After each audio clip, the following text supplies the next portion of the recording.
ലൂക്കോസ് എഴുതിയ സുവിശേഷം 9-ാം അധ്യായം 10 മുതൽ 17 വരെയുള്ള വചനങ്ങൾ.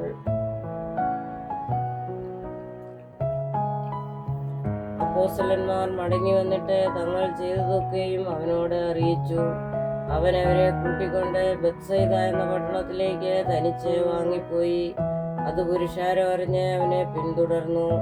അവൻ അവരെ കൈക്കൊണ്ടു ദൈവരാജ്യത്തെക്കുറിച്ച് അവരോട് സംസാരിക്കുകയും രോഗശാന്തി വേണ്ടിയവരെ സൗഖ്യമാക്കുകയും ചെയ്തു. പകൽ കഴിവാറായപ്പോൾ പന്തിരുവർ അടുത്തു വന്ന് അവനോട്, ഇവിടെ നാം മരുഭൂമിയിലായിരിക്കൊണ്ട് പുരുഷാരം ചുറ്റുമുള്ള ഊരുകളിലും കുടിലുകളിലും പോയി രാത്രി പാർപ്പാനും ആഹാരം വാങ്ങുവാനും വേണ്ടി അവരെ പറഞ്ഞയക്കണമെന്ന് പറഞ്ഞു.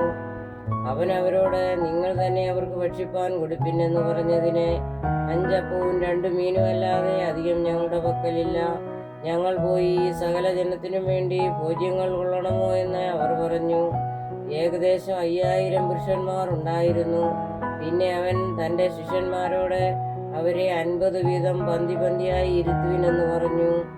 അവർ അങ്ങനെ ചെയ്ത് എല്ലാവരെയും ഇരുത്തി.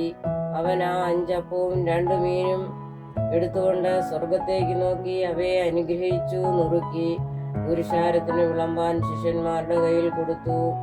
എല്ലാവരും തിന്ന് തൃപ്തരായി. ശേഷിച്ച കഷ്ണം 12 കൂട്ട എടുത്തു. വാരയ്ക്കുമോർ.